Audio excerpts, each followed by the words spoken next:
Hello, everyone, and welcome to this week's episode of Coffee Talk. If you've just joined, Coffee Talks are the short in-between episodes where we read your user-submitted stories, hang out with friends, talk about witchy pop culture, or chat with you about what is going on in our personal practices. If you want to be featured on Coffee Talk, you can shoot us an email at submissions@coffeeandcauldrons.com, or you can call and leave us a voicemail at 351-207-0799, or you can go to our website, coffeeandcauldrons.com, to enter a submission. You can send us your tips, your ghost stories, or any kind of funny story that you think the community would love to hear, but be sure to let us know if we can use your name or if you would prefer to be anonymous. Social media is also a very, very good way to get your credit.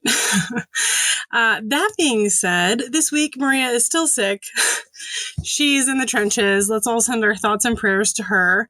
But I am joined today with a guest. Becky, would you like to introduce yourself? Hi, I'm Beckie Galentine, or My Bloody Galentine on social media. Hello. If you guys are not familiar with Becky's work, she does a lot of really cool historical ghost stuff. It's very fun. I like it. You also just had a documentary come out, right? I did. It was filmed over a year ago, but it finally crawled to the finish line. It was an investigation at a haunted hotel with the Guinness world's largest Ouija board on top. Not the world's largest anymore. We've got a competitor, so. Sheesh. I did not know that. That's crazy.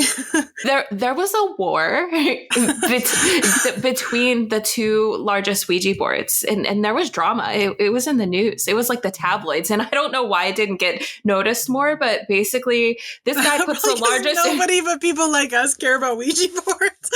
Well, I think some people don't even want to look at it, but it's actually hilarious. They put the largest one on the roof, and then rigor mortis, Shrek, he has like an Addams family. That's what they're known for. And he also makes custom Ouija boards. And he's like, but I'm going to do it in Salem. So he makes a larger Ouija board.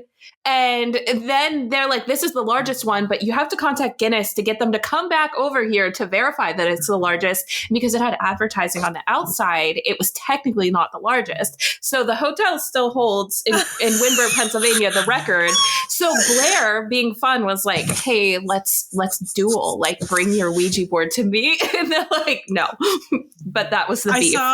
I saw a video the other day of somebody like in their house. They had, I don't know, spacers for the door or something of one of their rooms, and the spacers were made of cut up Ouija boards, and they were like, I don't even want to touch it. And I was like, oh my God, it's not that serious. No, that's the worst one. I had someone make like 10 videos about how, and they were out of breath, so it makes it even funnier. They're like, there's a creator, My Bloody Guillotine, they said. And they were like, this is when I first started. And I was traumatized because I'd never had hate before. And they're like, she says she doesn't care if you use a Ouija board.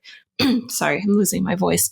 And the video I put up said, here's some tips of people that are generally accepted for using a Ouija board. Use them or don't. I don't care. That's what I said. And they were like, she's going to get kids shaking, possessed. Throwing up, crying. Yes. And everyone was like, I agree with you. She shouldn't be telling kids to use Ouija boards. And now here I am. I had to fight through that. But it was... Listen, Here's the thing. And I've talked about this a few times on here. I'm a big believer in Ouija boards. I love them. But at the end of the day, the traditional Ouija board that we know and love is a Hasbro toy. It's a Hasbro toy targeted and marketed to children. It's not that serious. Relax. Yes, I do think that they are very valid tools that can absolutely be used with intention, ritual. Like, there are so many steps that you need to do before utilizing a Ouija board. Like, people need to stop watching horror films. Like, if they're going to be that true about it. It was a dating game. And you could walk down to the penny store, the Five and Dime, and they have them in the window at a novelty store, and they're on display, and you could pick different sizes, and nobody cared then. And then it was sold to Hasbro, again, the company that makes My Little Pony. So Literally. you have Rainbow Dash and Firefly and all the ponies, and then you have these. And I always have loved and appreciated that, juxtaposition. And it's like, how can you say that this is like so serious? Like you said, it's not that serious. I do think it can absolutely be used seriously, but at the end of the day, there's nothing innately magical about a piece of cardboard and a plastic planchette. There just isn't. And yes, they can be used magically. Yes, there's all this nuance that comes with it, but in and of itself, it is a piece of fucking cardboard. Yep. And people will say when they see my house, I was fine until I saw those. I said fine until I saw the Ouija boards, not the talking boards, the Ouija boards. I can accept children's coffins, but I draw the line at Ouija boards. Yeah, it's very serious for people, and that's fine. And I always tell people, I'm not pushing you to accept it. It's okay. Yeah. I said it's no different than any other tool, but people are fine with a pendulum, because what I've heard from a lot of people in like our community specifically, or like the paranormal community, they'll say, oh, well, it's different because you actually put your hand on it. And it's like, well, you hold a pendulum with your hand, you hold a spirit box. What's the difference? Like, oh, it's the connection, it flows through. Come on. It's one of those things that I definitely think that these tools are like so valid and so good, but I also think that people put way too much faith in mass produced things. You know what I mean? At the end of the day, it's like when I first started creating 1 million years ago, I shudder to think. But there was a girl who had messaged me, and this is like, I had like at the time less than 5,000 followers. Like I was new. And she messaged me and told me that her tarot deck was evil and possessed. And that she was like finding God now or something to that effect. And so she coated her entire tarot deck in baking soda, then covered it in tinfoil so that way the demons would stay inside the tarot deck. And I was like, why didn't you just throw it out? You're still ultimately keeping it in your house. Yeah. Why didn't you just throw it away? I don't know. That's beyond me. And it goes back to who they're getting advice from, I think, too. Like someone put that idea there. I had someone send me a deck that they said bit them. She found them secondhand. And it was one you could get on Amazon. She said, this deck bit me. And I was like, I believe you. But, but I would like to know what that looks like. Well, I think maybe like when she went to like touch she felt a sensation and maybe it was. Okay. Yeah, that makes sense. Yeah. All right. What I thought from that. Obviously my brain is like so literal sometimes that I'm thinking of it like. Yeah. Chomping. Like, Halloween Town, the biting. Yeah. Back like that. But like, I definitely get what you mean. Like a spiritual bite, if you will. Just like a ghostly bite. Yeah. So I think what happened is someone, maybe so theoretically, I'm going with what she said was true. I believe that maybe someone bought the deck solely to get answers about like a romantic situation they were really frustrated about. And then they were like, this didn't work. I didn't get the results I wanted, throw it out. I think there are decks that hold that kind of energy. 1,000%. Like, I mean, I read tarot as my day job, right? And so my day job has so many toxic human beings that come to me that I use one specific deck for that and I burn it annually and I get a new one because it's just too much. There's too much negative energy that like kind of gets held into that I could totally see how that would correlate. Yeah. I also think that donating a tarot deck to a thrift store is wild. I find it all the time. I found really? I'm in like a Bible Belt area, so I do not. But I found like a 1970s one. This was so cute. It was the Rider-Waite, but it was definitely like an old, like a original person who was reading, donated. Yeah. And I don't know how it got there, but inside there were Mardi Gras coins. And I was like, oh, this has so much of like someone's story. And I would never use that, but I'm going to buy it. Yeah, to keep it forever. I'm like, so I don't share this online. Beckie and I were talking about this before we started to record, but Beckie and I both collect antiques. I call them my haunted treasure trove, or my cursed artifacts. My husband really hates them. We've talked about that a bunch on the podcast, that my husband hates my cursed items that I bring home. But I do that too. I will buy something because I feel like it tells a story, not because I actually want to use it, and I want to protect that story. Exactly.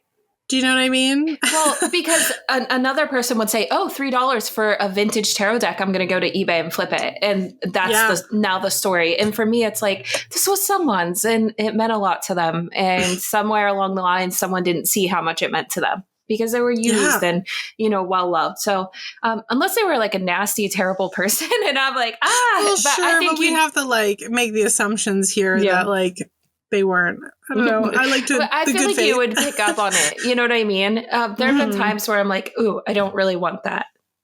Yeah. So I collect Kewpie dolls. It's a thing. Yeah. If it is a Kewpie related, and I see it in a thrift store, I'm going to purchase it. That's just much to my husband's dismay.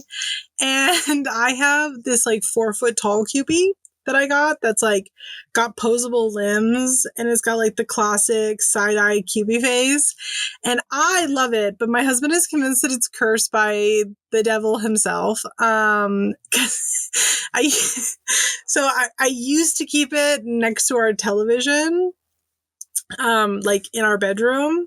So at nighttime, it would be like, you'd have like the TV right here and the Kewpie would just be like, and he was like, that thing is going to eat us in our sleep. You better never meet my mother because she's a Kewpie gal. Like, through. Wait, Kewpie! My mom loved Kewpie so much that she wrote a little note, like a little letter to one of the doll reader magazines called Doll Reader. And it's a famous doll magazine. And she was like, I grew up with Rose O'Neill. And it got published. And she's like, I'm published as a doll collector. This is in the 90s. But that was like a pivotal moment in my household. So I support the Kewpies and they're normalized for me, but I also understand having friends come over. They're like, it's the side eye. It's too like side eye, but the side eye is so good. And like, it's too emotive for people. They are projecting some evilness. I think that a lot of people are really afraid of dolls post Chucky. Yeah. That the Kewpie like really sets you up to like to be afraid of the doll. Well, and I think it's kind of uncanny valley because it's not quite a baby. Like it's not. It's like it's kind of like a little almost fairy Cupid, maybe. Like I'm not sure what they're supposed to be, but the original ones had wings, and and they have like the little like mohawk for people who aren't familiar. But it's they're like so cute. You're kind of a baby, but you're not exactly a baby. So I think that too about them. It's baby adjacent. I think they're so good. I love them so much. Are you familiar with Sunny Angel? Mm-mm. It's like a Japanese blind box creator, and they do Kewpie dolls essentially, but they wear these little hats. And I have so many of those, and my husband just gets so upset every time I buy them. He's like, why do you need to bring these demented babies into our house? He doesn't have a problem with like my actual dead things. That doesn't bother him at all. The Kewpie dolls, he's like, that's a step too far. I draw the line at adorable. I draw the line at adorable babies. Oh my goodness. What is, out of like recent thrifts, like your favorite thing that you've recently gotten? You know, thrifting has not been that good to me lately. So I'm trying to think. Yeah, you know, down here, people are very into antiques and they're very well informed. So a lot of the things I'm finding are antique stores or marketplace. But I'm thinking like specifically Goodwill. And I found some crazy things at Goodwill. Like pretty wild things over the year. One time I found an anti-gynecological chair at Goodwill. I'm like, who donated this and for why? I have questions. First of all, when you had an anti-gynecological chair, why was your first thought Goodwill? Yeah, Goodwill could use this, You know who could use this is the people who can't afford very much. Yeah, I'm trying to think. Honestly, I haven't bought anything from Goodwills in years. They've changed. I mean, not even just Goodwill. Thrift stores. They put their witchy little books that I like to buy. That now they're $10, and everything's in a case, and you can't buy old camera stuff. And you really it's Thanks, tough. Mercari resellers. You've ruined our lives. Yeah. I always talk about 5 years ago, I was thrifting and I found like the holy grail of vintage swimsuits, and it's called the scandal suit. So in the 60s, we weren't quite bikini yet, but there was a bikini-esque suit that had a top and a bottom, but it was connected by fishnet in the middle. And they released it in leopard print and black. And I found one, and it was in the lingerie section. And I was like, I found a scandal suit. Doesn't happen anymore. They have vintage racks at the Goodwill now. For me personally, like clothing wise, do you guys have Buffalo exchanges out there? There's actually one like right up the road. Okay, I don't like it. When I was like 20 years old, I'm from San Francisco, and there's a Buffalo Exchange on Haight Street in San Francisco, if you're familiar with Haight and Ashbury. And it was huge, and you could get really good stuff in there just by like the nature of its location. There was always like really good finds at that Buffalo Exchange. And I will never forget the traumatic experience that baby Robyn had. Okay, I was just this little thing. I was like, I'm going to go to Buffalo Exchange and I'm going to sell my used things, and then I'm going to turn around and buy some more stuff from there. And the girl at Buffalo Exchange handled each one of my garments like I was the grossest peasant that ever lived. And she was just like, I don't think we could sell any of this if you forced us to. And I was just like, all right, I'm so sorry for wasting your time. Goodbye. That was out of pocket. She didn't have to do you like that. She could have said, I'm sorry, we're at capacity. We don't need this. Or like anything. Yeah, but that Buffalo Exchange was like filled with the meanest mean girls that ever did mean girl. Purpose. Yeah.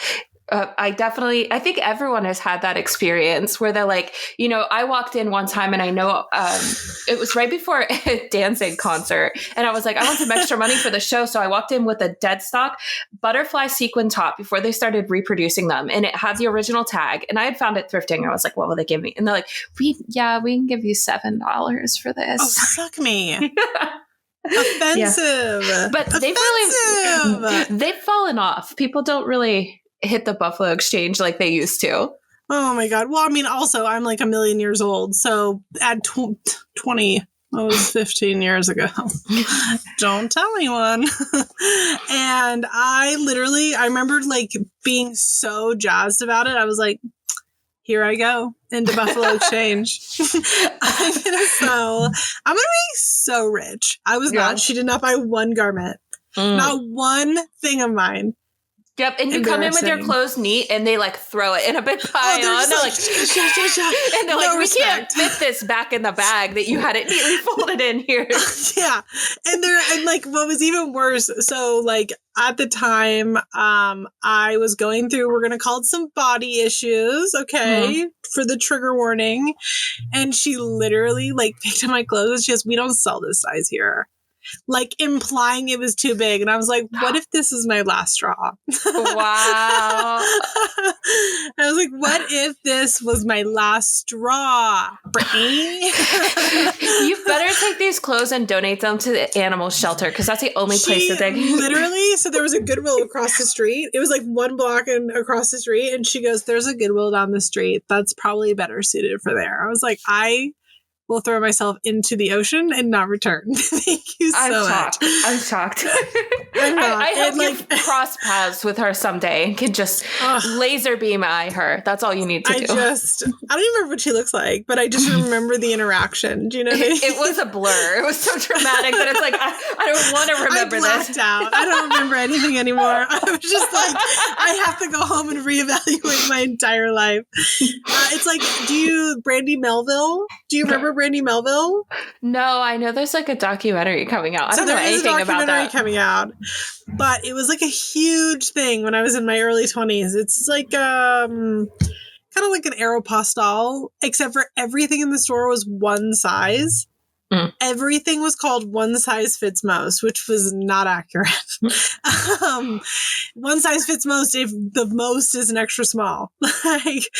And they have a documentary that's out. We just started watching it, but it's more about the fast fashion industry. I was expecting it to be about the fact that everything was one size fit most. And that store was also like that. You would go in there and they'd be like, I don't think we're going to have anything that will fit you. And you'd be like, I will cry after this interaction for the next 3 days. Thank you so much. We really had to suffer growing up in that generation. All of your friends in school are wearing Hollister, and they only make like the large is like a small. Like I could not fit into a large at Hollister today. And I think that like the sizeism and the fact that the owners of these companies came out and they said this, they're like, we don't want fat people wearing our clothes. They've outright said it. It's crazy. Yeah. And we had to live through that. And we had to live through, it was like Abercrombie had the 000 size for a while. Who was that for? Yeah. Yeah, and it was just 00. They couldn't make it like starting at small. They're like, we need to make this smaller than the zero. We need you to know that there's even a smaller size than the small, and you're too big for it. And it's fine. Now I see things are changing for kids that are growing up, but nobody talks about the trauma that we had to experience when we're watching these people get called plus size, and they were our size, and that's it's like literally normal size. They put on weight, and it's like plastered everywhere. And I try not to, even when I'm on my platform, talk about body image at all, because I know what that is. And I have companies with like weight loss teas and things. I'm like, I would never do that to anyone. This is supposed to be like a safe space. Yeah, I got sent a request to partner with a company who they wanted me to do a fitness thing. Like it was like a bike or a treadmill, something like that. And the like tagline that they started with was, because I was like a week postpartum from having my second child. The tagline they started with was "Bounce your body back with us." And I'm just like, yuck. Yeah. Yucky. Don't ever message me that ever at all. No. And like, I don't think it'll ever be a perfect world, but I think that definitely not. We need to send some extra love to people in our age group that had to live through that and have to live through. I mean, I obviously don't know what like Gen Z is going through, because I'm sure that they've got some stuff too. But it's a little different. There is discussion. Yeah, but I wonder what it's like. You know what I mean? Yeah. Well, and I mean, I'll never know what it's like to see someone on TikTok that's like extremely, in one direction of a body image, and see that go viral for their body type, and say, totally. Because I do see the comments that are like, oh, this is what I wish I was. So you have this rapid exposure, and like I said, things are changing as far as like brands trying to bring in representation, because we didn't have that. We didn't have have mannequins that weren't, rail thin. Yeah, they were one body type, and they had to have the hip bone showing. I remember that being like a thing, and like being on Zanga and being 13 years old on Zanga, and it would be like hip bones and collar bones or so, and it's like, Live journal for me. I was a live journal girl. I wasn't a Zanga girl. I was live journal. Oh, I'm sorry. But same thing, same difference. It's just you were like definitely not as cool as me, which is so sad for you, and that's okay. You're allowed to not be as cool as I was. I think there were like two people in live journal, and then Zanga was like the direction I went, and it was like because of those little graphics that we could put with like the emo lyrics on them. Oh yeah.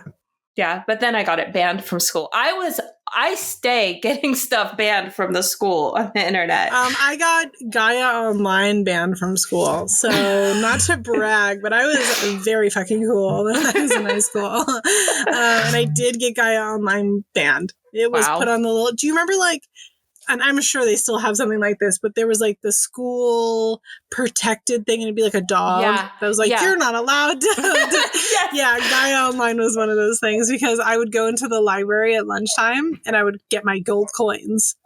Because I was very popular, actually, and people really liked me and thought I was so neat that I had to hide in the library because there were just too many fans.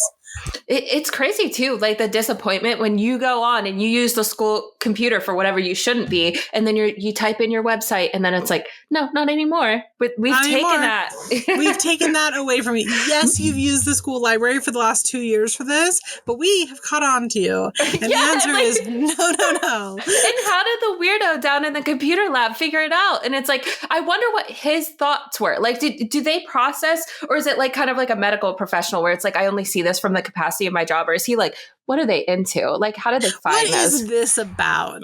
Yeah. How invested? Like computer lab guy was like an 80-year-old woman, so not a guy at all. She was a woman who volunteered for the computer lab, so she wasn't even an employee. And I think that she just hated me and was like, I'm gonna get her.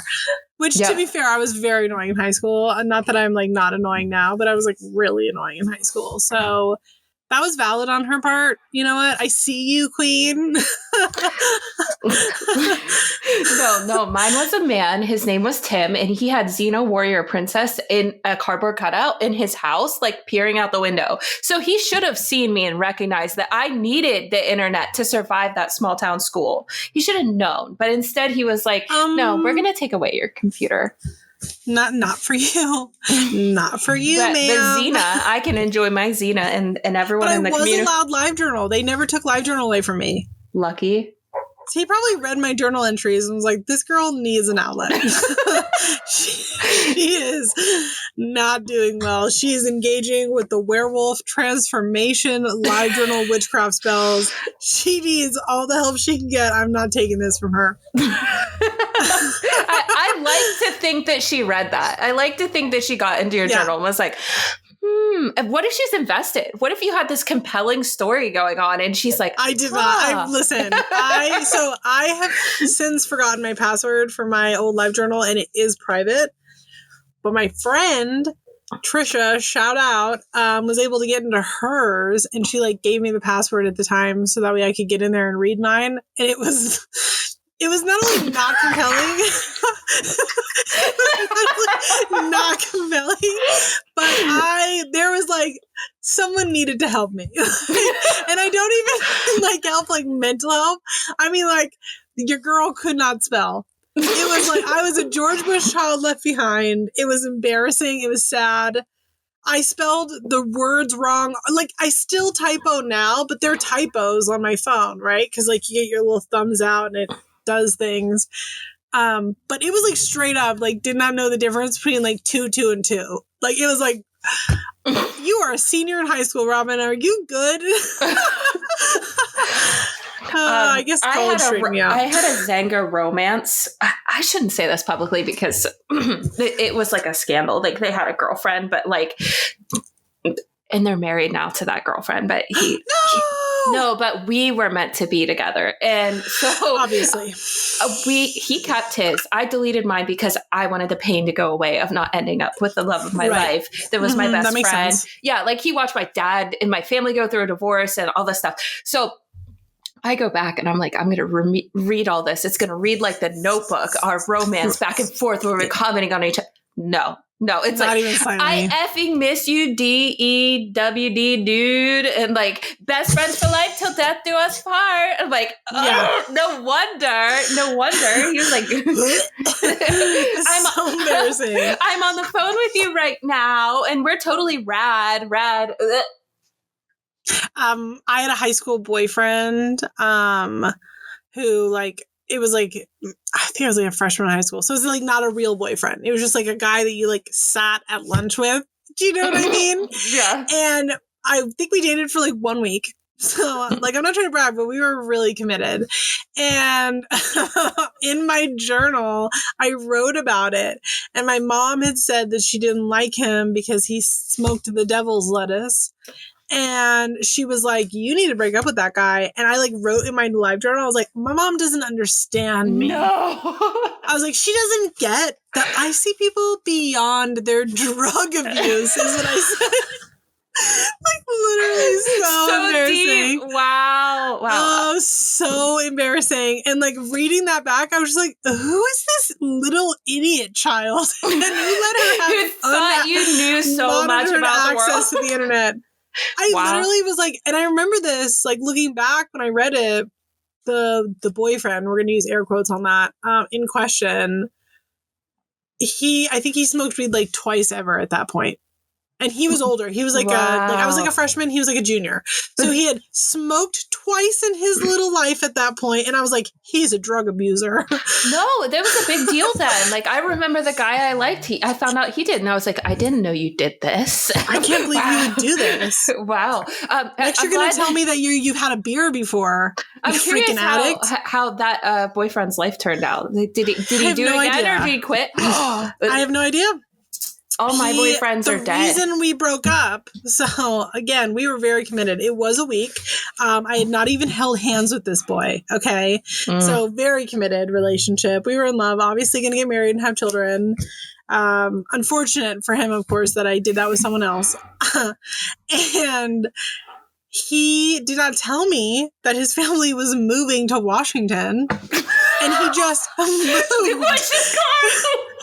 He just moved. Well, literally just moved on me. Did not say anything. Did not come to school on Monday. Like, we started dating on a Monday. Friday happens. We start, again, air quotes on the dating. We decided we were in a relationship on a Monday. Friday comes. The weekend comes. This is before any of us had cell phones. Like, I think I had one, but I was only allowed to use it for, like, volleyball matches and stuff. The next Monday comes around, and I'm like, where is he? Where is my beloved boyfriend, of whom I am very in love with, and we have a committed relationship? And I asked his friend, and I was like, hey, where is Adam? It's like, why is Adam not at school today? And he was like, Adam moved to Washington this weekend. And I was just like, oh, that's good. Anyway, I feel like that was a really good prelude for what I should have expected at Buffalo Exchange. It's all connected. All connected. Stuff really ended like that. I remember my first boyfriend, like it was time for the dance. We talked before the dance. And then when he showed up to the dance, he was there with another girl from another school. And I was like, we talked today. Like, how did this move? But drama. All of my high school boyfriends died. Okay, that is feeling very foreshadowing for your future job. No, you know, and it was weird when it happened the first time, because it was like, oh, my first FBO person, you know, he unfortunately died at 16, and then my other boyfriend, the one that left me at the dance, he died in a motorcycle accident when we were 20, and you know, my third, like, very serious boyfriend is dying of cancer. And he has just a few months to live. And then my fourth boyfriend, he this is everyone. This is the whole timeline. I didn't have a lot of boyfriends, but they all end up like this. So my fourth boyfriend, he has died and been brought back. And then unfortunately, he's in jail now because he murdered someone. So out of curiosity, how's your current partner feeling? Is he feeling good? Is he feeling healthy? I do tell everyone. Is he making good choices? Well, I tell people this. I'm like, every single boyfriend I've ever had has died or is dying. That is the reality of the situation. I don't know why. I don't think I'm like unintentionally like putting out that, but it is sometimes traumatic. That's just the way the cookie crumbles. It has reached the point where I do tell people, you know, this is unfortunate, but every person I ever have, shortly after we break up, they die. That's just it. But so again, how's your current partner feeling? Is he feeling strong and healthy and good, and also fine, making wise choices? And my boyfriend before this one is fine. The rest aren't. The rest are a mess. But these two are fine so far. But I have nightmares about like people dying in fires and like their skin falling off and all of these things, because it's traumatic. It's like, I would imagine so. I mean, I'm barely 30. Like I just got into my 30s, and it's like, how are all these people dying? If it makes you feel any better in a sense, all of my friends growing up, except for 2 or 3 of them have passed as well. Wow. So isn't that wild how that works out? And then we find ourselves in these positions where we are surrounded by death for like conversation and work. Yeah. I don't know. I feel like it's sad, obviously, but I also feel like it almost sets you up for this kind of work. If that makes sense. It's not normal. And I bring this up a lot, not just my boyfriends, but a lot of my friends. And I was thinking, so we used to go to this punk house in Indiana, PA. It was called the Punk House. And someone passed away this past autumn. And I said, you know, if you told me when I was standing in a room 10 years ago with these people that over 10 of the people in that room would be dead within 10 years, I would have never believed it. And it's not normal. We grow up and we're told, yeah, some people will die young. Some people every couple of years will die young. But I'm not told that twice a year people, you know, will die. And it's fentanyl. It's all of these other things that are going Drugs. on. And it truly is hard to grasp. So when people see me and they're like, why are you so obsessed with death? That was a comment I got recently. It's and I was like, literally inescapable. Yeah, it's not. And the only way I can like survive is, you know, surrounding myself, being comforted with it and walking with it and knowing that one day it'll be my time. I can't fear it. I would lose my mind knowing how many people I've loved. Like, I'm not talking people I knew who knew someone who knew someone. And same for you. Like these are like real life one-on-one people. Yeah. And the first one hurts, but then it becomes the second and third and fourth and it still hurts, but it's like, how is this another beautiful, brilliant, amazing soul gone in this direction? And we're not told that. We're just told people might die, but there's no conversation, especially when you're growing up, conditioning to navigate that, what it's like when no one's there anymore. I took my boyfriend and it's not just like you and I, it's not everyone. Because I took my boyfriend to a cemetery by my parents' house. And I was like, oh yeah, that kid, car accident, this kid overdose, this kid, you know, suicide, this one was murdered, one of them. And it's like this small town. I went to school with 80 people. How are that many dead? And I was like, do you know anyone who died? And he's like, I think there's one girl I went to high school with that died. One. And I'm like, this is not, I can't imagine that reality. Like I said, I really feel like it, without sounding like biblical about it, because that's not how I don't mean it in a godly way. But like, I do feel like certain people are conditioned to kind of need to have this death positive outlook in life. Mm-hmm. Because otherwise, like, there'd be nobody who's protecting the dead. Do you know what I mean? Like, I know that maybe sounds a little dramatic, but I do feel like there's this, like, I don't know, this collection of people that unfortunately find themselves in a situation where their life is surrounded with tragedy. And in that, you kind of go one of two directions, and one of the well, there's lots of directions, but one of the directions you go is becoming very protective of death and comforted by like all things surrounding it and being almost not almost a death advocate. And I don't know, I don't know if you're a part of it, but there's a couple of different organizations that are death positive. Like, I'm a member of the Order of the Good Death, and there's a handful of them, of course, but I feel like almost everybody who finds themselves in those positions are in positions like ours, where you kind of have these tragedies happen and you grow from it. Yeah. Before Fran died, this is now coming on 6 years, I was like, old people die. And then your invincible, amazing, beautiful, well-liked friend who has a signed band, is hilarious, tons of friends, dies. And you're like, well, what does that mean? What does that mean for me? What is the people who give life to people like me, the people who, you know, like, I'm just kind of on the fringes, and then I meet these incredible people. If those people aren't supposed to die, I am. I'm the one that's like the NPC, I feel like. And so that changed my perspective, and I started learning about it more, and now it's completely different. So I used to put trigger warnings on my videos, and now I don't, because I don't think it should be a stain that we run from. I think it's something we have to look at, like a birthday party or graduation. Everyone dies, and it doesn't just mean they live a long life and they die. We need to start viewing any death as an acceptable one that we can consume, even if it feels untimely. We need to remove that narrative. And I think the way people are further traumatizing themselves and each other. I had someone come up to me after my lecture, bless them. I think about this often, but when they were listening to me speak, they said, for over a year, I've said my dad passed away. But when I heard you talk, I now know that I can say my dad died. And I really appreciate that perspective. And I said, yeah, we need to be comfortable with that word. And it's become a dirty word. People say, oh, they passed. It's a secret. We don't want to mess them up. And it's like, what does the euphemism do? Why are we sugarcoating it? They died, and it's okay that they died.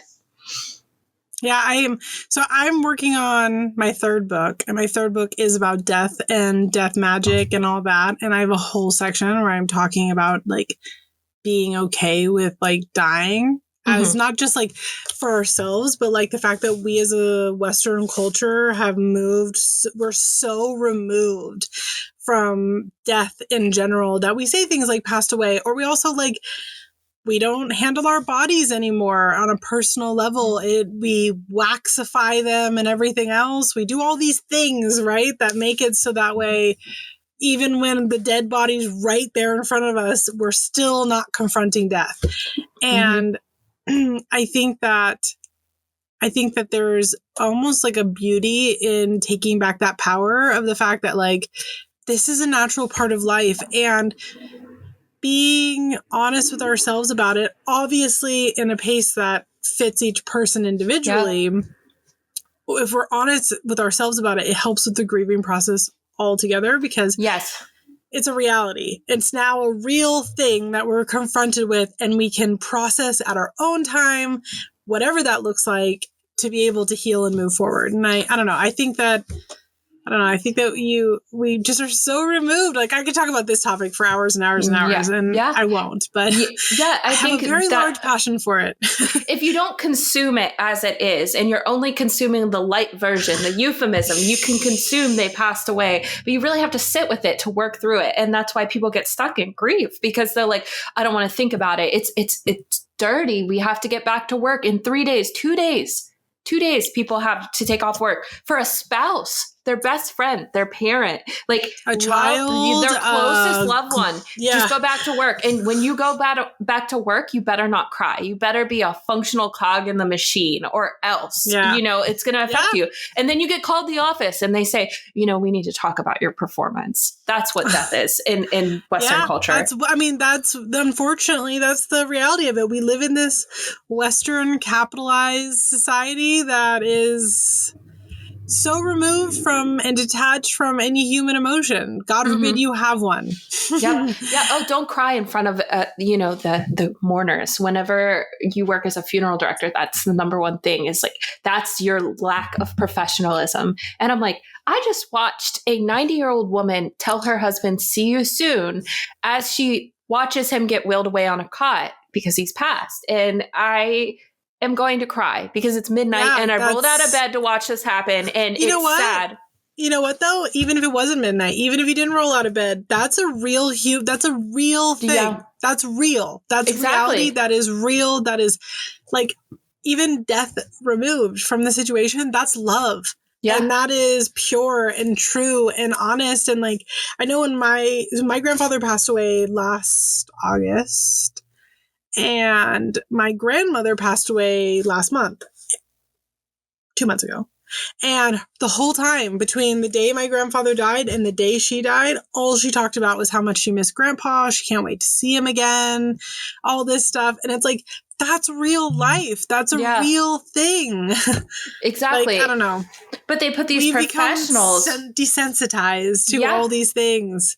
They want us as professionals to not have empathy. We just have to do our job. And I'm like, I'm sorry. I watched an entire family, mom, daughter, uncle, all get wiped out during COVID. And what? I'm not supposed to feel anything. I'm not supposed to... Sorry, goodbye. Like, I was so scared. My second week in the industry, someone said something very crass about a decedent. And I went to my preceptor and I said, I don't think this is for me. I can't allow myself. I don't want to be so removed. So when people see me, with a coffin in my house and, all of these memorials for children that have passed over 100 years ago, they're like, oh, you're obsessed with death and dead babies and you think it's cool. And instead it's like, no, I feel something. I feel like I should protect this because we have it's a marvel because we don't even think about the dead anymore. We have to keep going because it is a capitalist society where it's like people have to keep moving. We can't stop to grieve. We can't make a wreath out of human hair. We can't, put up a poster on the wall of the decedent. It has to be, we don't talk about the dead. I remember being told that as a child. Oh, you don't talk about people who died because it could upset someone. So let them be upset. It's a real emotion. Exactly. I don't know. It's like I've done work in the past of taking care of forgotten grave sites and maintaining them. And it's always just so sad because you're like, this is someone. Not only is this someone, but this is somebody who meant something to somebody else. Like, especially like you look at the old, like going back to like the Victorian period, and we have like the graves that have the fences around them, the graves that look like beds, the graves that have, the images on them, like the porcelain prints of them either alive or dead or both or whatever. And you're just like, this is somebody who really mattered. They mattered. And like, they aren't just some NPC for us to forget. These are human beings who had whole intricate and complex lives. And now just some random woman is scraping the moss off of, the side of their grave or whatever, pulling up weeds. And I think that there's real beauty that needs to be appreciated in remembering the dead, even if we didn't know them. Yep, exactly. And I think that what I advocate for is you can remember people without funneling money into the funeral home. You can set a place at the table for someone who's not there. You can stitch someone's name into the sleeve of your shirt. You can light a candle and think about them and meditate about it. And there are ways that are not, expensive to memorialize someone. And I think that once we remove that monetary idea and see the value beyond money and see the value in, again, meditation, thought of that person, we'll get closer and more comfortable with it. Yeah, I totally agree. And I think that normalizing talking about death and dying just in general is like the first step you can make in your life to not being so afraid of the inevitable.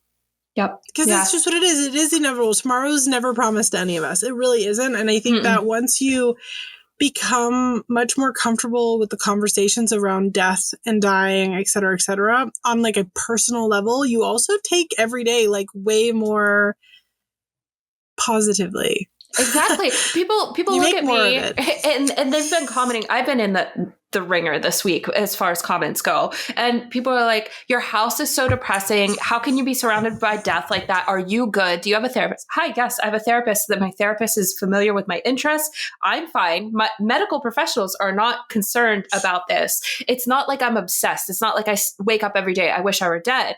And I don't see these people that have passed as, oh, I wish I were like them. I wish I weren't here or anything. I see them as like representatives of their era. And to me, I think it's beautiful that people matter so much because guess what we do to people today? We don't put them on charcoal portraits on the wall. We don't, build something in their memory. We scroll past them. We delete camera rolls of whole albums after we're done with someone, right? You're not in my life anymore. Delete. It's not, there's nothing physical lingering. There's not going to be as much of us left behind. And even in, people say the internet's forever. There are mass amounts of files from the internet getting deleted as we speak. It's a huge topic. We're in a digital dark age. And I think that people take for granted the fact that we have things like the cloud, that they just trust that that's going to exist forever. And that's not sustainable. It's not fact. And if I can leave anybody with any like parting advice for anything is to get your photos printed. Yes. Yep. Get your 100%. Photos printed. Back up your videos on thumb drives. Like these things are not going to exist forever. And especially when we like I'm a mom. I have my kids saved on a cloud. And you know what? My husband and I have been talking about this. We're backing all that stuff up on thumb drives. We get stuff printed. We have because it's just not going to exist. Like, we joke about how our generation only has a couple of photos of us as babies, but guess what? If we don't start protecting this stuff now, like by printing it, making physical copies, making things tangible, they're going to have nothing. Yeah, I 100% agree. And I think people don't even know what their photos look like. There are whole generations of people who've never held a printed photo like that. And when I go get mine printed, even the ones I'm insecure that I don't think are great photos, like as far as my photography goes of other people or whatever, the quality isn't there. As soon as it's printed, it's like you wouldn't even notice that. The internet has become obsessed with perfection. No, get them printed.